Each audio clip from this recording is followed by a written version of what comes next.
Hi, I'm Hal Roberts. This is Bridge City News. Welcome. Here's some of the top stories we've been following.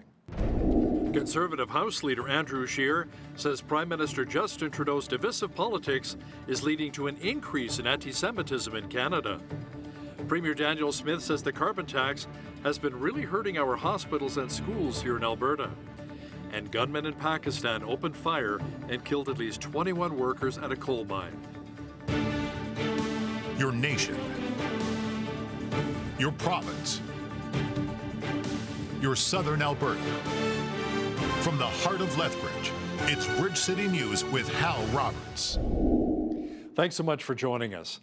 The Conservative House Leader says the Trudeau government's divisive politics is what's causing a lot of anti-Semitism here in Canada.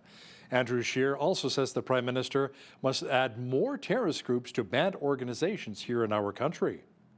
Canada has experienced a shocking rise in anti-Semitism and an increase in hate crimes of 165%. His divisive politics, where he pits one group of Canadians against another, only makes matters worse. It also doesn't help that he takes years to list terrorist groups to the list of banned organizations, allowing them to fundraise and recruit here in Canada. This one should be easy, though. The Houthis are attacking civilian ships and innocent civilians. Our allies have already banned them. So will the government do the right thing and list this group as a terrorist organization today? Speaker, we unequivocally condemn the acts we saw in Vancouver that were launched by Sami Doon. Acts like burning the flag, chanting death to Canada, acts like denying the events of October 7th and celebrating terrorism are unacceptable in this country. With respect to Sami Doon, we heard the Minister of Public Safety reference this yesterday. We've asked for an expedited review because decisions of this importance are always made on the advice of national security agencies. Federal NDP leader Jagmeet Singh spoke with reporters following the passage of the Pharmacare bill. The bill will allow for free access to diabetes medication and contraceptives. Bill C-64 was a key component to the NDP's supply and confidence agreement with the Liberals. So we fought hard, we did not relent, we continued, and we were able to push Justin Trudeau and the Liberals to achieve this. But now I've got a message for Justin Trudeau. I'm worried because we know that there's Conservative premiers that don't want to see people in their province get access to free birth control. They don't want to see people get access to free diabetes medication or devices. We know that Pierre Poilievre and the Conservatives would cut this. And so this Pharmacare that we've achieved is something that could be so amazing, but it's very fragile. It's fragile because of the cuts of Conservatives and that threat of cuts. So my message to Justin Trudeau is you can't delay and drag your feet the way you did to get to this point. You can't fight us at every turn like you did up until this point. Now you got to get to work and meet with provinces and territories and get deals signed. Alberta's Health Minister Adriana LaGrange reacted to the passing of the Pharmacare bill by saying she needs to really sit down and meet with federal officials to discuss it in more detail. In a released statement, Minister LaGrange had this to say: "Unfortunately, the federal government has yet to share its vision for the future of national pharmacare beyond coverage for contraceptives and diabetes medications, and how pharmacare will be financially supported in the long term." Alberta has some of the most comprehensive public drug programs in the country, covering more than 5,000 drugs, and we intend to maintain our current benefit offerings. Canada really needs to beef up its presence in Southeast Asia if it wants to benefit from the region's economic boom. Now, that's according to Prime Minister Justin Trudeau, who's in Laos participating in the Association of Southeast Asian Nations Summit this week. The interest by Canadian businesses from coast to coast to coast in being part of this booming economic opportunity is real. It's not about an ideological choice to say, oh, okay, let's make nice with Southeast Asia. It's about understanding that this part of the world gives a tremendous opportunity for Canada, but also an opportunity for ASEAN as Canada engages. And that's really a big piece of the challenge, making sure that we are showing up as leader, yes, but more importantly, showing up as businesses on trade missions. Prime Minister Justin Trudeau also offered his condolences to the family of another Canadian who was killed in Lebanon. Fighting between Israel and the terrorist group Hezbollah has become an all-out war, with Israeli airstrikes killing 22 people in central Beirut on Thursday. 117 were also wounded, including 2 UN peacekeepers. Global Affairs Canada has not publicly identified the person who died, But the news marks the third death of a Canadian in Lebanon in less than a month. Trudeau has once again called for ceasefire in both Lebanon and Gaza. Now, during a recent podcast, TBN Israel's Yair Pinto and Mari Shoshani discussed the possibility of Israel attacking Iran's nuclear facility. The discussion revolved around Israel striking Iran now before it's too late. We wouldn't be able, without American help or coalition help, we wouldn't be able to completely eliminate the nuclear program. We would be able to reduce in percentages, reduce the size and the scale and the advancement of this push program. the time of basically the bomb a bit further. Yeah, and then... But why not? Why not to attack it? That's the question. Well, so it's reduced. It sounds good. Well, there's resistance on the Iranian side. The resistance by who? Of course the Iranians don't want the us Iranian to destroy. army. No, not resistance like ideologically speaking. Resistance practically and militarily speaking. If Israel bomb... If we destroy and bomb, what's the resistance? What, they're going to send us more missiles at us? No, they have the chance of shooting down your planes as they enter there. Well, but okay. Because the Iranians don't stand alone. They're part of an axis. And the axis is Iran, China, Russia. Their manufacturing capability, their financing, their resistance to Western power. So you think that if we destroy the nuclear facilities, then we have a chance of getting Russia involved in this, China? Well, they already are involved. But directly? Yes. Why? Because they... Directly in the sense that you have anti-aircraft missile batteries in Iran that are supplied by the Russians. Police in Pakistan say gunmen killed 21 miners in an attack in the country's southwest. 6 others were also wounded. The bloodshed comes a week ahead of a major security summit being hosted in Islamabad. Police say the gunmen stormed the coal mine, rounded up the men, and shot them in cold blood. Officials say the attackers also fired rockets, lobbed grenades at the mine, and damaged machinery before fleeing. No group has yet to claim responsibility. Florida Governor Ron DeSantis is warning people to not let down their guard and to beware of hazards as they deal with the aftermath of Hurricane Milton. The tornadoes and devastating storm caused at least 16 deaths and around $50 billion in damage. Fatalities. Now, we had 5 fatalities with that tornado in St. Lucie, and that's a very tragic thing.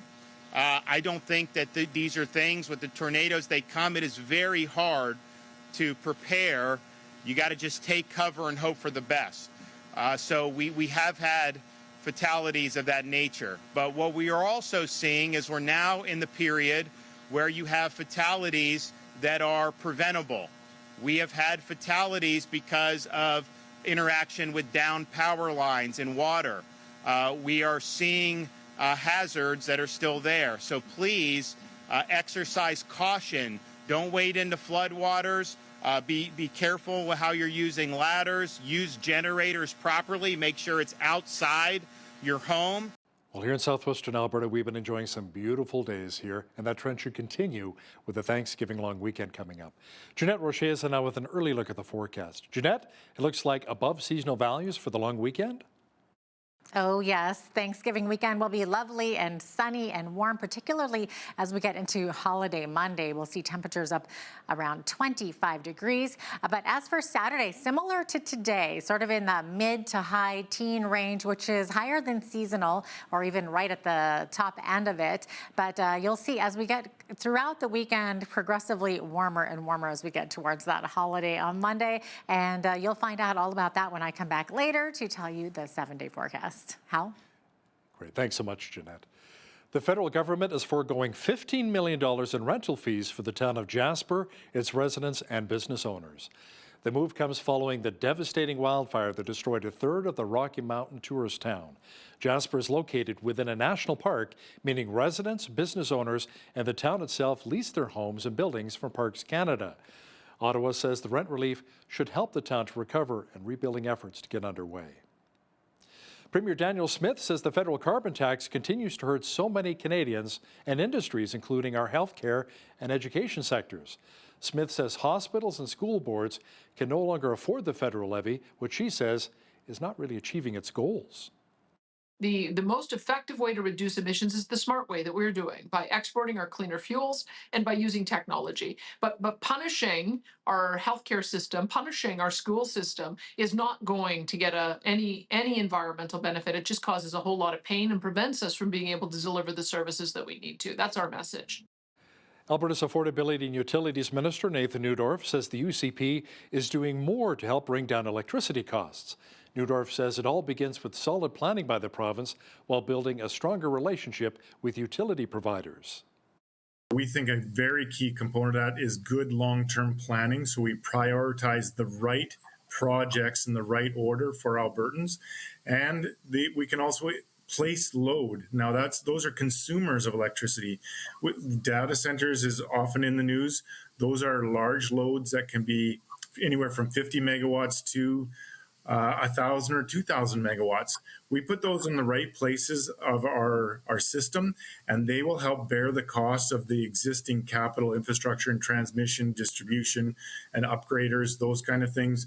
So that really significant planning and attraction of development investment in Alberta is really good news for everybody. The Alberta government has shut down another Edmonton daycare.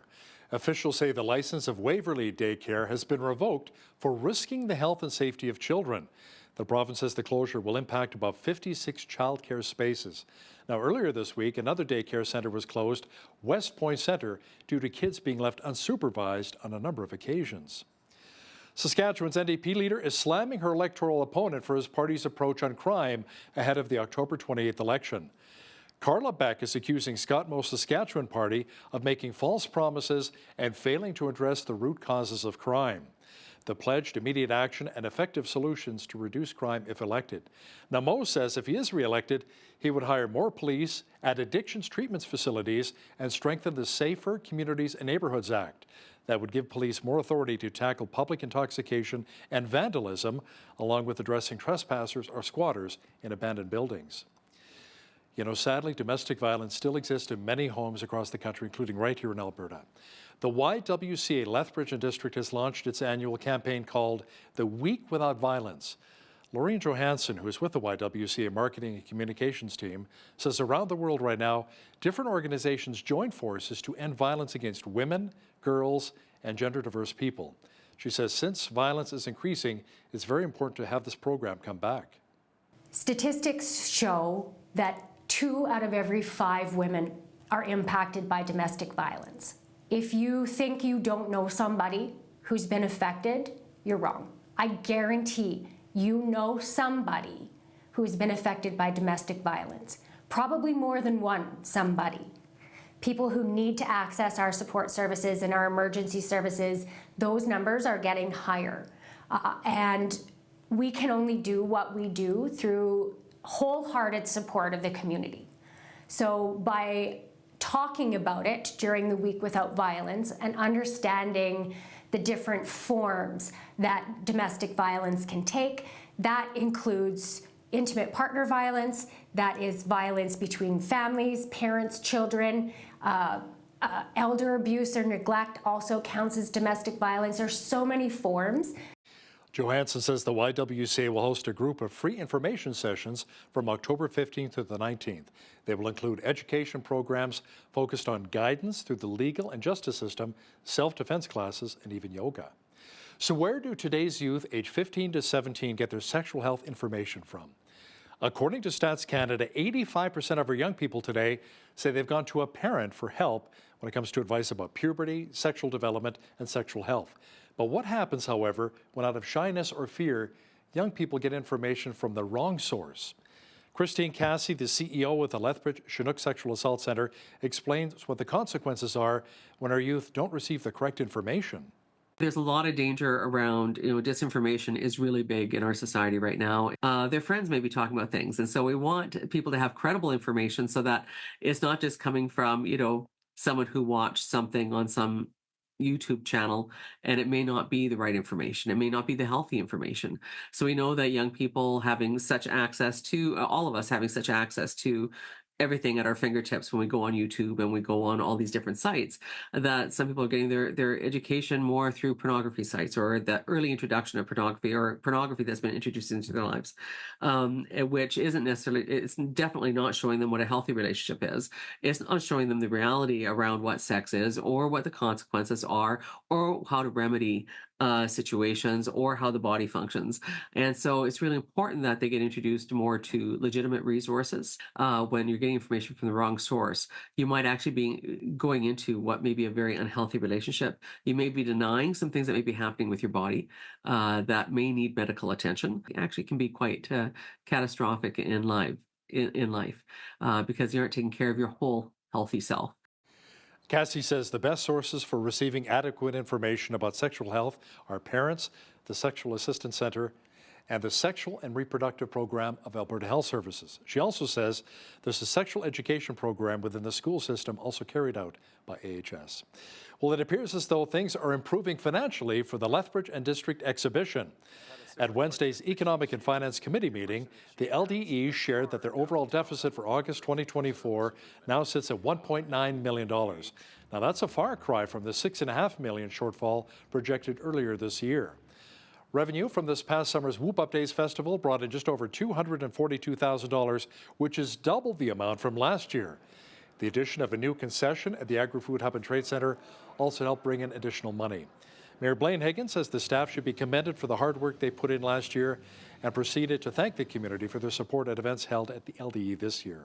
The city took control of the exhibition earlier this year after the entire Board of Governors stepped down when financial issues began to mount.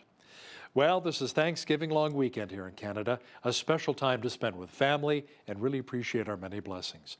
You know, oftentimes we gather around a table and enjoy a hot turkey dinner followed by some tasty pumpkin pie. Well, there's a pumpkin in Manitoba that would likely create hundreds of pumpkin pies. At the Roland Pumpkin Fair, one grower brought in a pumpkin weighing 2,004 pounds. The large pumpkin was brought in by Minnesota grower Charlie Bernstrom. That's one big squash. Now, the world record for the largest or heaviest pumpkin was grown by Minnesota horticulture teacher Travis Geininger last year. His pumpkin weighed in at a massive 2,749 pounds or 1,247 kilograms. Wow. Well, we enjoyed another fairly clear day today in Lethbridge, and a beautiful weekend is shaping up, just in time for Thanksgiving. Full weather details are on deck.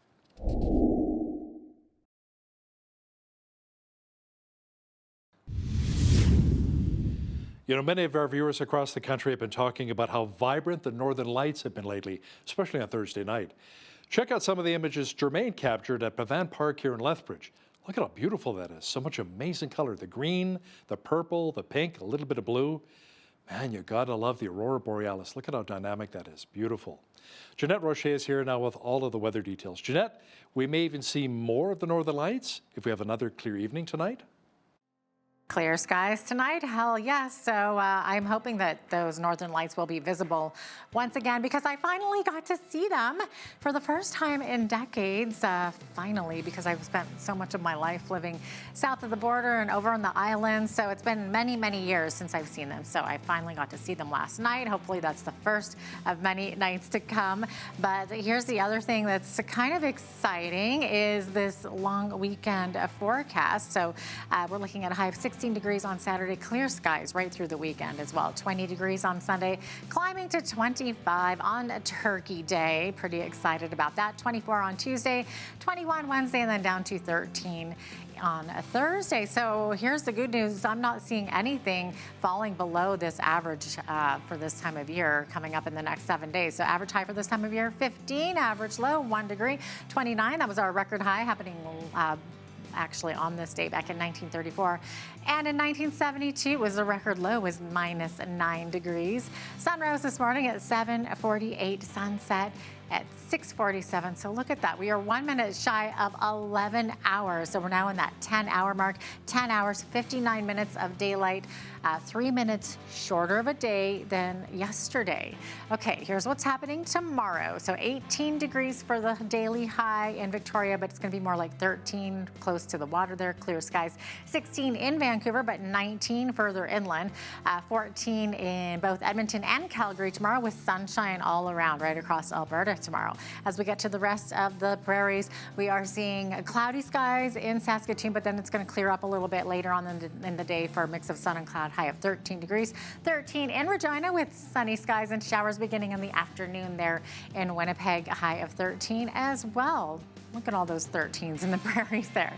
As we get to the central part of the country, Toronto, clear skies, sunshine, high 16 degrees. Ottawa and Montreal, both 12 degrees there, and clearing skies throughout the day. As we get into Atlantic Canada, we're seeing a lot of rain, 5 to 10 millimeters actually in Fredericton, high 12 degrees, 20 to 40 K winds there. Halifax seeing 5 millimeters of rain, high 17, 14 for the high in Charlottetown tomorrow, seeing also 5 to 10 millimeters of rain. And by the way, very windy conditions in all three of these cities. We're looking at 50 to 70 K winds in Halifax, Charlottetown, and St. John's tomorrow. St. John's seeing some showers as well, high of 13 degrees there. So there you go. That's your Saturday forecast. The Canadian economy added 47,000 jobs in September. Stats Canada says the overall unemployment rate declined for the first time since January, reaching 6.5%. Youth and women aged 25 to 54 drove employment gains last month, while full-time employment saw its largest gain since May of 2022. A Bank of Canada survey found that consumer confidence has improved, but is still a little subdued. The study found that fewer Canadians expected their finances to worsen over the next year. They attribute the improvement to lower inflation and recent cuts in the bank's policy interest rate. Officials say the bank has reduced spending because they expect interest rates to remain elevated. Music streaming platform Spotify is raising its prices in Canada yet again. The cost of its ad-free monthly subscription packages is set to go up by the end of the year. The company notified users this week that the highest jump in cost, being with Spotify's popular family accounts, will allow for up to 6 users, increasing by $4 to just under $21 a month. Now, here's a look at today's markets. The TSX was up 168 basis points for the day to 24,471. The Dow was also up 409 basis points to 42,863. The S&P 500 was up 34 points to 5,815, and the NASDAQ was also up 9 points to 18,282. West Texas Intermediate oil was down 41 cents to $75.44 US per barrel. Natural gas was down 4 cents to $2.63 US. Gold was up $34.50 to $2,673.80 US an ounce, and silver was up 52 cents to $31.76 US an ounce. Feed wheat is at $8.08 per bushel, barley is at $6.10 per bushel, canola is at $14.17, and corn is at $7.51 per bushel. Live cattle October contract was down $1.30 to $183.15. Feeder cattle October contract was down 52 cents to $249.75, and lean hogs October contract was up 90 cents to $87.32. And the Canadian dollar was down slightly over the past 24 hours and currently sits at 72.70 US.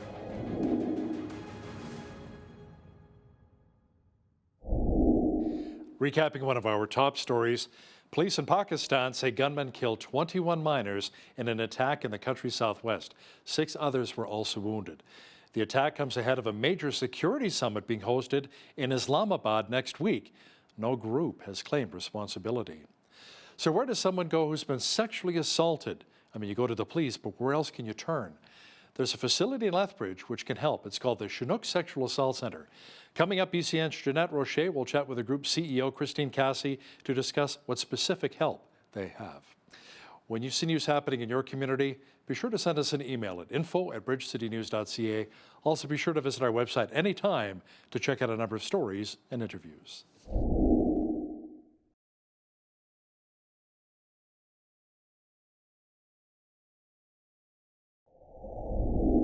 Child abuse isn't something we typically like to talk about, but I think we can all agree it needs to stop.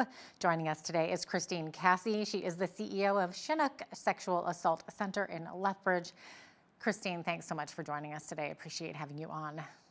Thank you for having me. Of course. First off, can you maybe give us a brief overview of what the Chinook Sexual Assault Center does?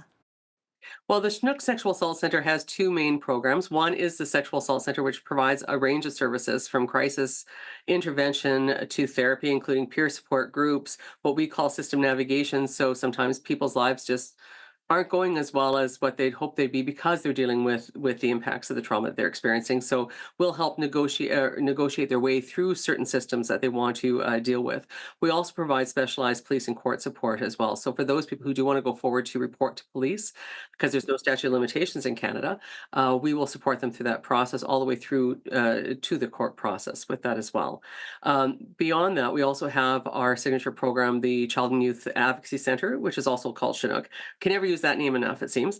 Chinook Child and Youth Advocacy Center deals with children 0 to 17 years of age that have been identified through children's services or through policing services throughout southwestern Alberta that have been abused, and either sexually abused, severe physical abuse, or severe neglect, or have been exposed to domestic violence. And so we actually broker the child forensic interviews to be done in a child-friendly, culturally sensitive a space that we host, as well as then supporting the non-offending family members and the child throughout the court process, and how they learn to heal through therapy and other resources that we have here.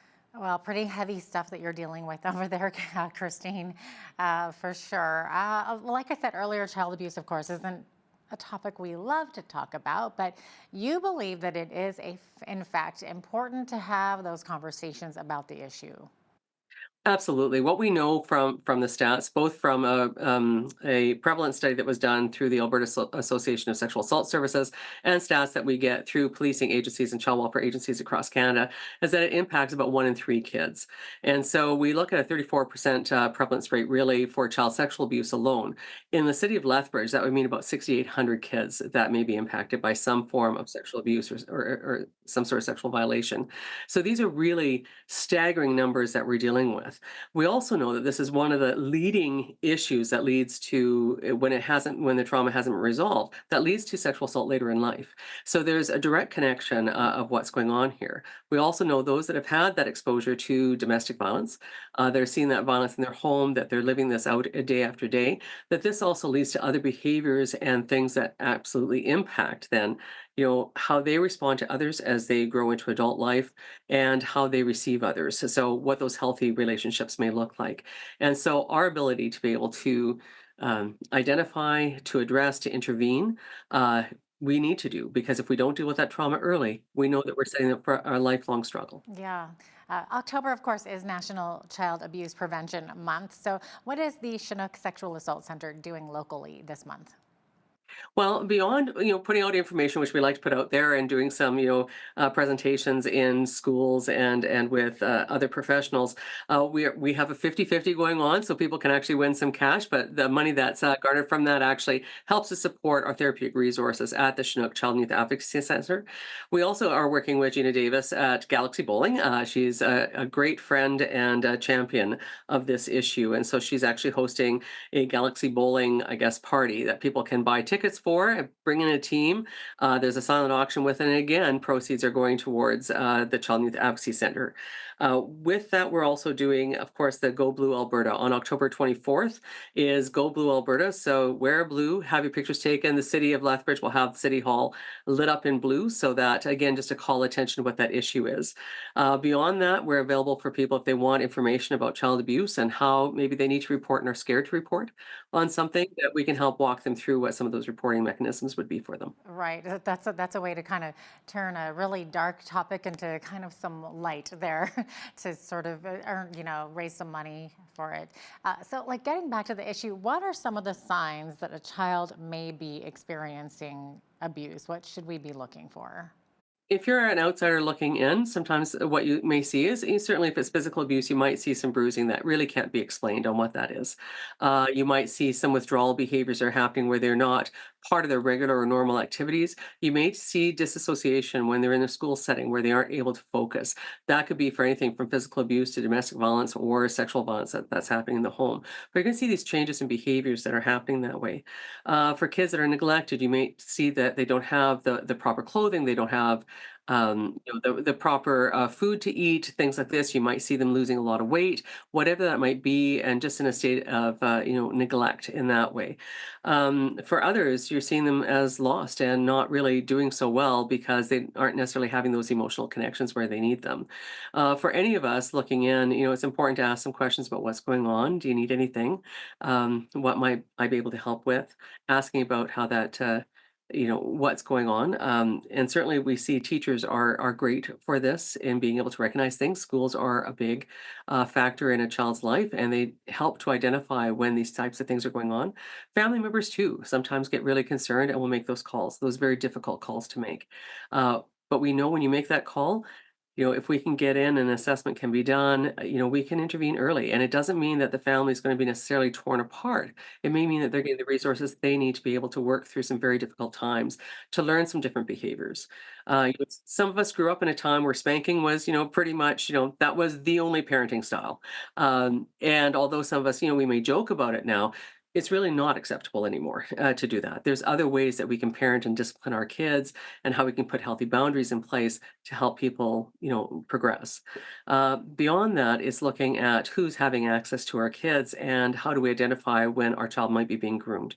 How to identify when our family is being befriended because someone wants to have access to our children in that way. And so knowing some of those signs and what to look for is really important. And again, just knowing that, people are a call away and they really do want to help with that. And that both is through the Sexual Assault Center, the Child and Youth Advocacy Center, and a number of other resources that we have in the city of Lethbridge. Yeah. Okay. So you mentioned a lot of things there. And of course, it can manifest itself in a number of different ways. Like you were mentioning neglect. I mean, it doesn't just come in the form of physical abuse. So what are some of the main types of child abuse? Really, we see the predominant thing that we see is actually sexual abuse, which is, probably the scariest of them all. If you talk to people, this is what they shy away from talking the most about, is that this can happen to those that are under the age of 18, and it happens to people of all ages. And it's, people do prey on the vulnerable, and the more vulnerable we are, and children certainly meet that criteria of being vulnerable. There is a there are predators that are looking for that. So for us to be able to break that cycle, I'm sorry, to answer your question. So sexual abuse is the main one we're seeing. We're also seeing physical abuse. We're seeing a lot of exposure to domestic violence in this area, emotional neglect and neglect. So those are the 5 primary areas that we're seeing. And again, we deal mostly with the sexual abuse, the severe physical abuse, and the neglect. Yeah, you were mentioning before some stats there. I'm just curious, how prevalent is it in our society? Did you say 6,800 cases locally in the region? I said that's what the 34% would work out to when we look at the population of children in the city of Lethbridge. So it is a 34% prevalence rate for sexual abuse itself, let alone for other forms of abuse. But it is like, almost, 1 in 3 children that are experiencing some form of abuse in our society. So it is quite high when we're looking at this. And again, we see the same thing when we look at adults when it comes to sexual assault. It is quite high. And so there's lots of ways that we can intervene and that we need to intervene and really see this and have these fruitful conversations so that people can take the topic seriously and to make those reports, even when they're feeling, I don't want to get involved. We know we all don't want our neighbors to be mad at us or to have that, awful situation, but we always have to put those children first. Yeah, we kind of have a role as individuals in society to help. Almost like it takes a village to raise a child. It's kind of true in that case, isn't it? It's absolutely true. I mean, first, it is legislated that we are supposed to doing that. There is, fines that you can receive if you fail to, if you knowingly neglect reporting child abuse that's happening. They rarely take issue with that, but I think morally we have that obligation. And very much like you said, it is a village that raises a child, and we have to be looking out for each other in this society if we really want to make those changes. Right. Christine, about a year ago or so, the Chinook Sexual Assault Center opened a new facility for the Chinook Child and Youth Advocacy Center. So maybe tell us about some of the features of this new facility and why it's important. Fantastic. Yes, so this is actually based on 40 years of evidence-based research. It actually originated out of Alabama, and is widely used throughout the world, but predominantly in North America. So we're one of, I want to say, 8 child and youth advocacy centers in the province. What a child and youth advocacy center does is that it actually brings all those very messy pieces from police reporting or children's services, the medical exams, the need for psychologists, the school system, all together so that we can actually look at a case of child abuse. We call them triaging child abuse and seeing what those needs are. We can actually walk them through prepare them for a child forensic interview. So there's a process for that. And then actually work on those pathways to treatment and to healing for the child and the family. So the work isn't done independent of the family, it's done with the family, with the child for it to be most successful, and then to see them successfully through the court case. Where the child interview becomes really critical is that quite often children had to tell their story not one time, but several times. So they may be telling it to the doctor, they may be telling it to the police, they may be telling it to children's services. And every time that they're having to tell their story, they're being re-traumatized in that abuse that they've suffered. So having a really well-constructed child forensic interview is paramount to the success of the court case. And so at the end of the day, hopefully you have more people that are able to be convicted of these crimes, which again helps to mitigate those risks to other children. So part of that is we'll identify one interviewer for that child, and if let's say if it's police doing the interview, children's services would sit in a monitoring room and be able to get their notes at exactly the same time of what this is. When the tape is really well done, that tape then can be submitted to court as evidence. The child doesn't have to go into court to state what the abuse was. They still have to be cross-examined, but they don't have to state again what they went through. So again, you limit the number of times the child has to speak directly to the type of abuse that they endured. Right. That's amazing. And that's the case with any victim that has to go through this again and again. Is there any thoughts on that happening for anybody that's been through a horrific situation? Absolutely. Well, even, there's always a misnomer when people think that they have to come to a sexual assault center, they have to tell us all the details of the sexual assault, and you don't. We aren't secondary witnesses to the crime. We know it's horrible. We believe you, and we just want to know how you're doing and how you need to get to that next step of where you want to be. So that's what we're here for. And so I think there is, police are much more trauma informed than what they were before on this. And so this is why this model is widely adopted throughout North America. Is we want to do better by the kids, and we know if we can do better with the children, we're going to do better with the adults in time. That we're actually going to circumvent children growing up to being abused yet again and again, or the possibility that other harm is going to be done to other people. And so these are those ways to actually mitigate those types of risks in our society and to help people really thrive, because everyone needs that fair shot to make it through life and to be contributing citizens. So Definitely. yeah. What about the work that you're doing to prevent abuse from happening? Are you working kind of with the parents that have sort of been doing this, or is it more of a let's get in front of the issue before it even gets there? I guess there's 2 different ways that we work with things. When it comes to the Child and Youth Advocacy Center, the work is done with the non-offending parent and the family members that are connected with that child for that support. And again, how they're attaching with that child, how they're supporting that child, if there's other children who've been abused in the home as well, and how they're going to, reconstruct their lives after this, and how to move forward with that and what those child needs are.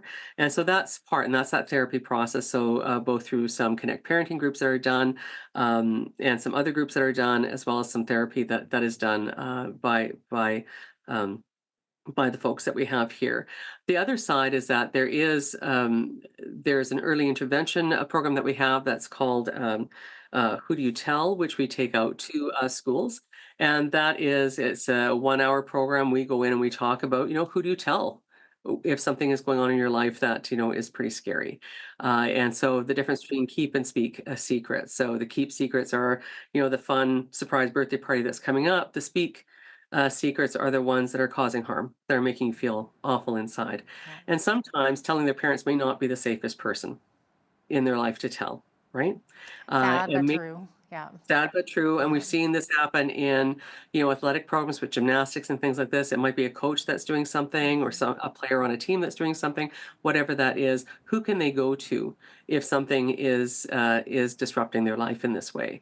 And so that's what the program's about. And we come back for a second time, and actually we've had a number of disclosures that have come through this process. What that helps to do is it sets the stage that kids first know that it's good to talk about this, that it's okay to talk about this. So when someone's asked them to keep a secret that's this awful, that they don't have to keep it, that there's places they can go to. So that's a more of an early intervention type program. The other thing we do is we go out and we do training, and we've done training with churches, we've done training with professionals, with other agencies, with community groups that just want to know more about child abuse, want to know more about how to receive disclosures, and we do that type of training as well. So again, let's not be scared of the language, and let's talk openly about child abuse. Let's talk about sexual abuse and sexual assault, because these are the realities that are happening in our world, and we do need to address them. And so how do we get people comfortable with that language so that we can actually move forward and address these issues and be healthier? And most of us, we all want our kids to grow up to pay their own bills, but to be healthy and to be happy. And so these are ways that we can do that. And so let's move that forward. Wow, such important work that you all do down there at the Chinook Sexual Assault Center, and such a heavy topic. But thanks so much for being with us today, Christine. Thank you so much. Yes, appreciate having you on. Christine Cassie is the CEO of the Chinook Sexual Assault Center in Lethbridge.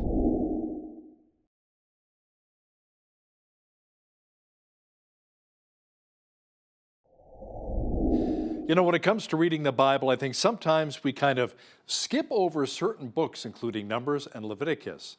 Some would ask, do the laws of the Old Testament still apply to us today? Well, today's guest says, yes, absolutely. Joining us now from Washington, D.C. to talk about it a little bit more is Christy Anyabuile. She's a Bible teacher at Anacostia River Church and the author of Delighting in God's Law, Old Testament Commands and Why They Matter Today. Christy, welcome to Bridge City News. Thank you so much, Hal. It's good to be with you guys. Nice to see you as well. So what really inspired you, Christy, to write Delighting in God's Law? Well, what inspired me to write this particular book was I had received a lot of training and teaching in recent years on biblical genres, categories of the Bible that help us to know where we are in Scripture, like the law, like narratives, like the prophets, and those sorts of things. So I had written a reference guide to help people work their way through the genres of the Bible. And so I thought that it would be a great idea to not only give an overview of the biblical genres, but for each genre to write a Bible study that would help people develop tools for how to study that particular genre. And so this Bible study, Delighting in God's Law, is an attempt to teach Bible students about the law, but also give them tools and more reference material into how to study any book or any chapter of the law that they'd like to study. I think some viewers may be asking themselves, now that we live in the age of grace, the Old Testament laws may not really apply to me. How do you respond to that?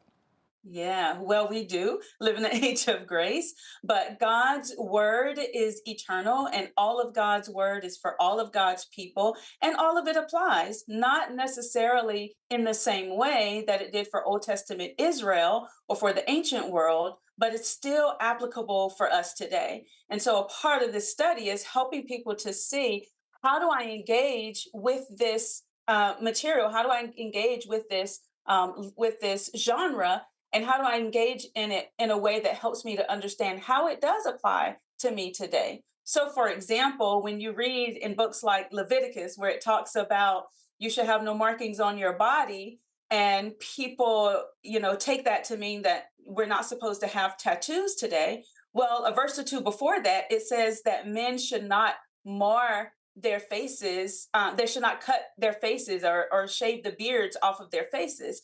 And so nobody would say that men shouldn't wear beards today. So if one passage within a couple of verses apart, we take away one idea and then another one, we take away another idea, then how do we fit it together? What was God saying?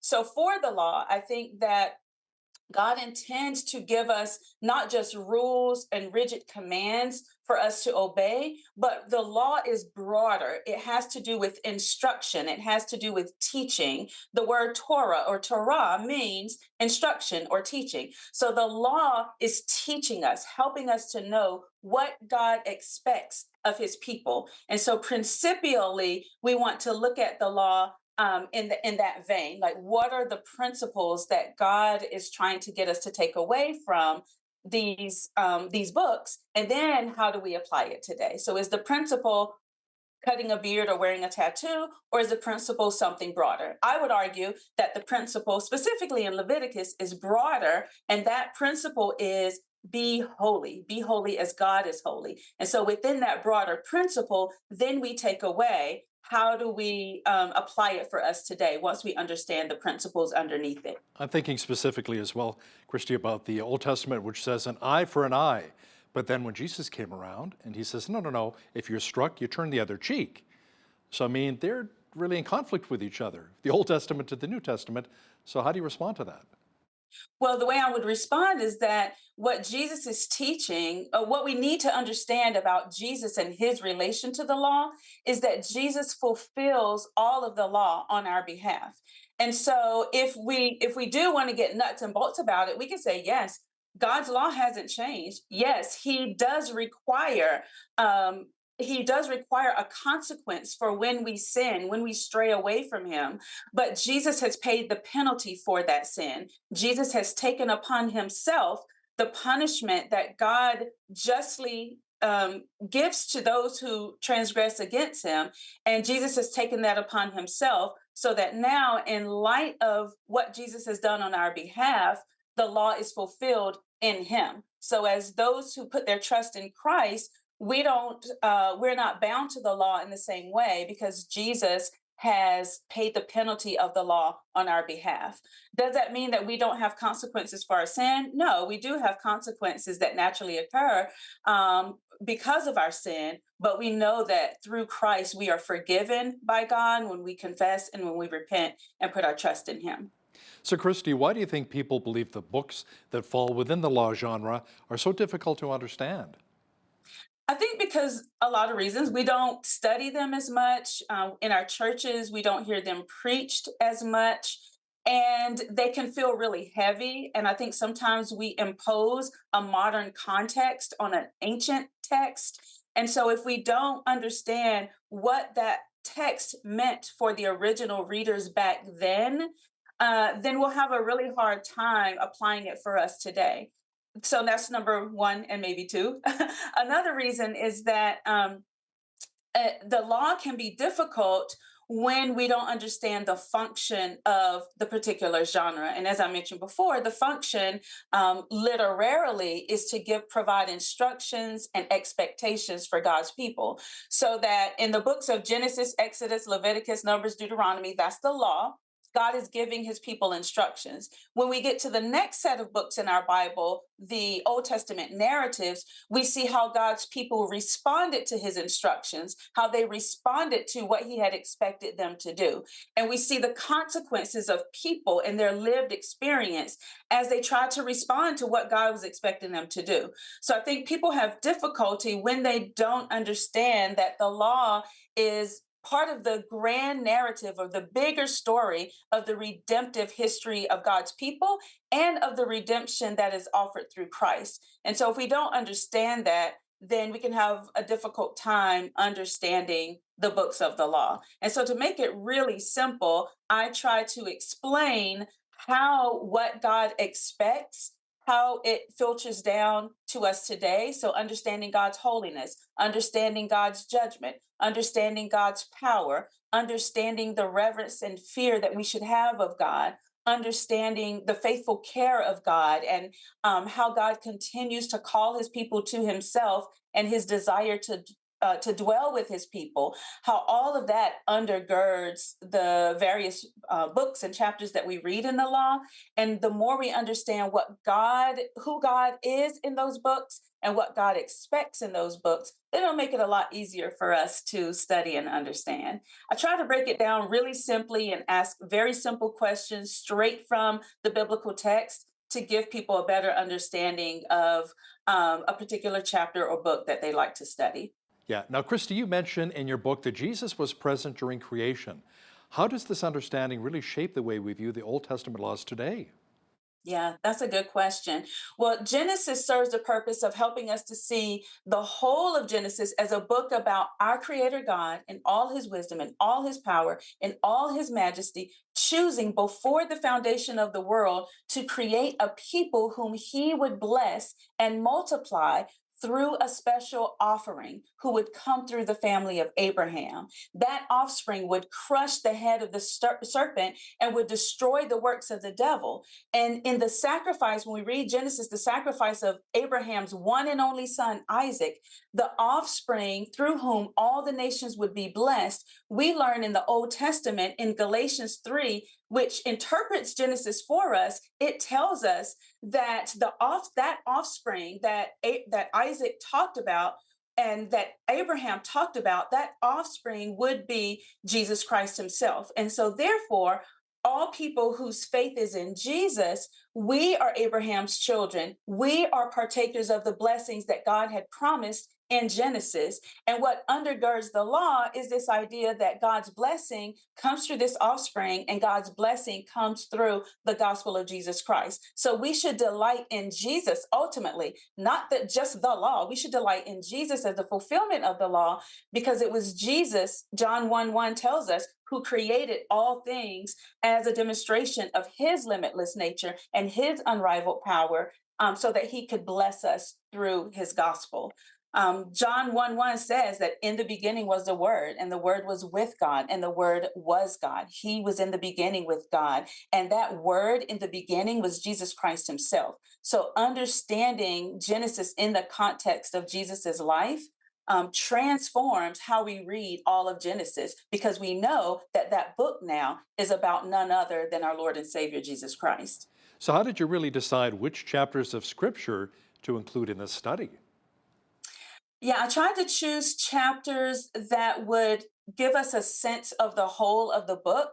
So for the Genesis chapter, I chose Genesis 1. Obviously, you have to start at the beginning, and so I used Genesis 1 as a template to give us an overview of all of the book of Genesis. The same thing with the other chapters. I chose Exodus 20. That is the chapter that talks about the Ten Commandments. And so I used that chapter as a representative chapter that I could use to give a sense of the whole of the book. And so I did that with, of course, in a 6-week Bible study, studying 5 books of the Bible, we would not be able to kind of go through it extensively. And so I just chose representative chapters that I thought would give a sense of the whole of the book, and that would provide a foundation that people could use as a launch pad for further study. So, Christy, how does delighting in God's law show the relevance of Old Testament commands in light of the New Testament teachings? Yeah. Well, I don't want to give away the whole Bible study, but I will say that by the time you get to week 6, that final week, it focuses on Christ and the law. And the representative chapter that I use to discuss that is Galatians, the book of Galatians, and Galatians chapter 3 in particular. And so the Old Testament law is relevant in the New Testament, because over and over in the New Testament, even Jesus himself, he quotes the Old Testament, he quotes the law over and over. He says, don't you remember what the law says? The law says this, yet I tell you. And so Jesus shows how not only is he the fulfillment of the law, but he's greater than the law in that sense. So if the law is telling you, hey, you shouldn't covet your neighbor's spouse, Jesus said, I tell you, anyone who looks at someone else lustfully has committed sin in their heart. So he elevates the law in that sense, and then he fulfills it on our behalf. And that's just beautiful to know that no matter what we do in this life, when we transgress God's law, we know that we have an advocate with the Father, Jesus Christ, who has fulfilled it. And so oftentimes the Old Testament will interpret, and Jesus will interpret the Old Testament in light of him. Jesus will interpret the Old Testament in light of himself, And the gospel writers and the epistle writers will interpret the Old Testament in light of Christ's death, life, death, and resurrection. So we can understand the law better when we read the New Testament, because the New Testament is our interpretive lens for understanding the Old Testament. So what's the overall message you really hope readers will take away from your book, Delighting in God's Law? Yeah, thank you. As readers work through the study, I pray that they will see that God created humanity to be in covenant relationship with Him, and that He calls us to consecrate our lives to Him in holiness. And even though we would rebel in chaos against His instructions, God kindly continues to call His people to fully commit our lives to Him in obedience, so that we might receive the blessings that come through our relationship with Jesus Christ. I do want people to understand that Jesus was present in creation. He kept all of God's commands perfectly, and He helps us to be consecrated to God in holiness. Jesus is victorious over the chaos of sin in the world and in our hearts, and it's Jesus Himself who has committed Himself to save all who repent of their sins and who trust in Him. So this study is centered on the one who gave us His law and on the one who fulfills it. So how do you really envision this Bible study impacting our relationship with our Heavenly Father and understanding His law? Thank you. I trust that the Lord will use the study to help us to understand that one of the major goals of the Bible is to show us Jesus, yes, but to help us to delight in Him. The Word tells us over and over again that our delight should be in the law of the Lord, and on His law we should meditate day and night. So I hope that readers will come away from this study with greater delight in the Lord for His law, and greater delight in Jesus for fulfilling it, and that our relationship would be deepened because we would desire to grow closer and closer to the Lord in holiness and in obedience to His word, and that we wouldn't see obedience and law as burdensome, but we would see it as refreshing and joyful, and we would eagerly lean into obedience because of what Christ has done for us. Christy Anyabwile is the author of Delighting in God's Law, Old Testament Commands, and Why They Matter Today. Christy, thanks so much for joining us today from Washington, D.C. Thank you. On behalf of all of us here at Bridge City News, I'm Hal Roberts. God bless and thanks for watching.